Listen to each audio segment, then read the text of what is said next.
সবাইকে নমস্কার। তাহলে আজকে হাইলাইটারের জন্য প্রিলাইটিং করব। তো প্রিলাইটিং কিভাবে করা হয়, তাহলে আমি নিয়েছি ব্লেন্ডার পাউডার 2 চামচ মতো, আর নিয়েছি 40 ভলিউমস ডেভেলপার। প্রিলাইটিং এর জন্য খুব ভালো। তো এই দুটোকে এবার 2 থেকে 3 মিনিট ব্রাশের সাহায্যে ভালোভাবে মিশিয়ে নেব।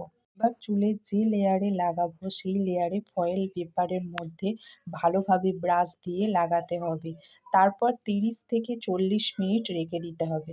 তারপর দেখতে পাবে রঙের পরিবর্তন হয়ে গেছে। আমি এখানে কিছুটা অরিজিনাল চুলের মধ্যে দিয়ে কাজটা করে দেখিয়েছি। লাইটিং করার আগে চুলটা অবশ্যই শ্যাম্পু করে নিতে হবে। আমিও এই চুলটাকে প্রথমে শ্যাম্পুই করে নিয়েছিলাম। লাইটিং করার পর এরকমভাবে এই কালারটাও রাখা যেতে পারে, কিংবা যদি আপনি চান এটার মধ্যে রেড কালার বা অন্য যে কোনো কালার দিতে পারেন।